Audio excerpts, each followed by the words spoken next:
नमस्कार विद्यार्थी मित्रांनो, आज आपण या व्हिडिओमध्ये बॉडमास या रूलबद्दल शिकणार आहोत. सर्वप्रथम बॉडमास याचा उपयोग कुठं होतो ते बघून घ्या.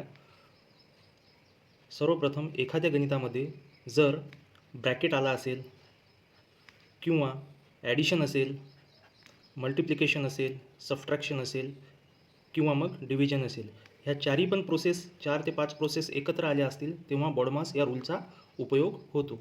सर्वप्रथम आपण बॉडमासचा लॉंग फॉर्म बघू. बी फॉर होतो ब्रॅकेट,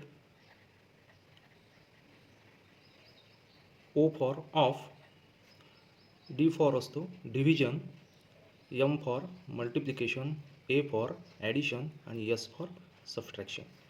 ठीक आहे. आता ब्रॅकेटमध्ये सर्वप्रथम ब्रॅकेटची प्रायोरिटी देताना सर्वप्रथम बार ब्रॅकेट येतो.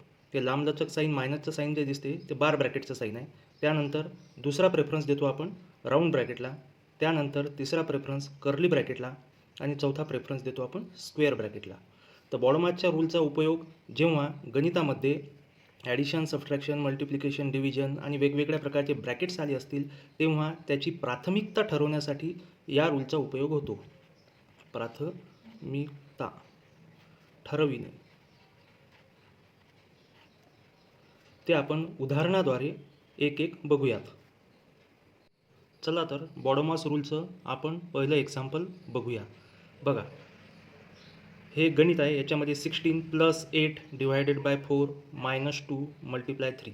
म्हणजे एखाद्या गणितामध्ये जर ॲडिशन आली असेल, सबट्रॅक्शन आली असेल, डिव्हिजन आली असेल, मल्टिप्लिकेशन आलं असेल तर यांना सर्वात प्रथम प्रायोरिटी ठरवणं आवश्यक असते, याची प्राथमिकता ठरवणं आवश्यक असतं. तर सर्वप्रथम बॉडमासनुसार आपण प्राथमिकता ठरवतो. तर सर्वात पहिले आपण चेक करायचं गणितामध्ये ब्रॅकेट आहे का.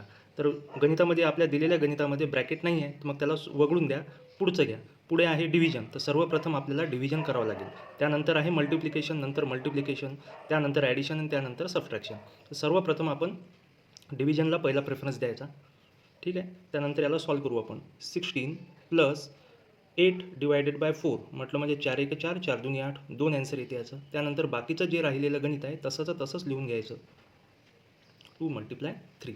त्यानंतर आपण सेकंड प्रेफरन्स बॉडमास रूलनुसार येतो डिव्हिजनच्या नंतर मल्टिप्लिकेशन. तर या गणितामध्ये मल्टिप्लिकेशन आलेलं आहे तर मग आपण याला सेकंड प्रेफरन्स देऊ, 2 × 3. मग याला सॉल्व करून घेऊ. 16 + 2 मायनस साईन आहे, minus sign as it is लिहा. 3 × 1 = 3, 3 × 2 = 6 येतात. दुसरा प्रेफरन्स झालेला आहे मल्टिप्लिकेशनचा. आता तिसरा प्रेफरन्स येतो ॲडिशनचा. तर सर्वप्रथम ॲडिशन करून घ्या. 16 + 2 किती होतात? 18 -6. आता राहिलं बाकी सबट्रॅक्शन, म्हणजे लास्टला प्रेफरन्स सबट्रॅक्शन ॲटोमॅटिकली आला इथं. 18 - 6 किती येतात? तर येतात 12. हे झालं फायनल ॲन्सर आपलं. चला दुसरं उदाहरण बघूया. दुसरं उदाहरण आहे 3 कर्ली ब्रॅकेट 17 - 4 राऊंड ब्रॅकेटमध्ये 8 - 6 round bracket complete, curly bracket complete. आता यामध्ये परत आपण बॉडमासचा उपयोग करणार आहोत. बॉडमासमध्ये सर्वप्रथम आपण मगाशी बघितलेलं BODMAS बॉडमास. बी फॉर असतो ब्रॅकेट. सर्वप्रथम आपण ब्रॅकेटचा यूज करतो. तर यामध्ये ब्रॅकेट गणितामध्ये दिसत आहे आपल्याला. तर सर्वप्रथम याच्यामध्ये 2 ब्रॅकेट्स आहेत बघा, एक राऊंड ब्रॅकेट आहे आणि कर्ली ब्रॅकेट आहे. तर मगाशी सांगितल्याप्रमाणे मी सर्वप्रथम आपण प्रायोरिटी किंवा प्राथमिकता देतो आपण बार ब्रॅकेटला, त्यानंतर सेकंड देतो राऊंड ब्रॅकेटला, कर्ली ब्रॅकेटला आणि त्यानंतर लास्टला असतो स्क्वेअर ब्रॅकेट. यामध्ये आपल्याला सर्वप्रथम बार ब्रॅकेट आहे का? नाही आहे, सोडून द्या तो. त्यानंतर आहे राऊंड ब्रॅकेट. राऊंड ब्रॅकेट आहे गणितामध्ये तर आपण सर्वप्रथम राऊंड ब्रॅकेटला सॉल्व करूयात. तर बाकीचं गणित लिहून घ्या. 3 कर्ली ब्रॅकेट 17 - 4 8 - 6. 8 - 6 किती होतात? तर 2. ब्रॅकेट कंप्लीट करून घेतला. त्यानंतर परत चेक करायचं आता आपल्याला. आता परत यामध्ये ब्रॅकेट्स आहेत, राऊंड ब्रॅकेट आलेला आहे आणि कर्ली ब्रॅकेट आलेला आहे. तर राऊंड ब्रॅकेटला आधी सॉल्व करून घ्या. त्याचप्रमाणे इथं 4 इन राऊंड ब्रॅकेटमध्ये 2 आलेला आहे. याचा अर्थ काय होतो हे समजून घ्या आधी. बॉडमासमध्ये जो ओ आलेला होता, ओ फॉर ऑफ, ऑफचा अर्थ होतो की मल्टिप्लिकेशन करायचं. ब्रॅकेटचा जर ब्रॅकेटमध्ये जर कुठली संख्या असेल तर त्याचं मल्टिप्लिकेशन करायचं असतो त्या आधीच्या संख्येसोबत. तर इथं आपण मल्टिप्लिकेशन करून घेऊया सर्वप्रथम. 3 कर्ली ब्रॅकेटमध्ये 17 - 4 ब्रॅकेटमध्ये 2 आहे. तर ह्या दोघांचं रिलेशनशिप काय आहे, संबंध काय येतो? तर मल्टिप्लिकेशनचा, गुणाकाराचा संबंध येतो. त्याला मल्टिप्लाय करून घेऊ आपण. 4 × 1 = 4, 4 × 2 = 8 येतात. कर्ली ब्रॅकेट आहे याला कंप्लीट करून घेऊ. त्यानंतर खाली उरलं 3 कर्ली ब्रॅकेटमध्ये 17 - 8. आता फक्त कर्ली ब्रॅकेट राहिलं तर कर्ली ब्रॅकेटला सॉल्व करून घेऊया आपण. 3 कर्ली ब्रॅकेटमध्ये 17 - 8 म्हणजेच किती होतात? तर येतात 9. Curly bracket. आता मगाशी सांगितल्याप्रमाणे ऑफ म्हणजे एखादी संख्या आणि ब्रॅकेट जर असेल तर तो मल्टिप्लिकेशनमध्ये असतो. तिथं आपण या दोघांचं मल्टिप्लिकेशन करून घेऊया. म्हणजे 3 मल्टिप्लाय 9 याचं फायनल ॲन्सर येते 9 त्रिक 27. लास्ट ॲन्सर आहे 27. बघा तिसरं उदाहरण बघूयात आता.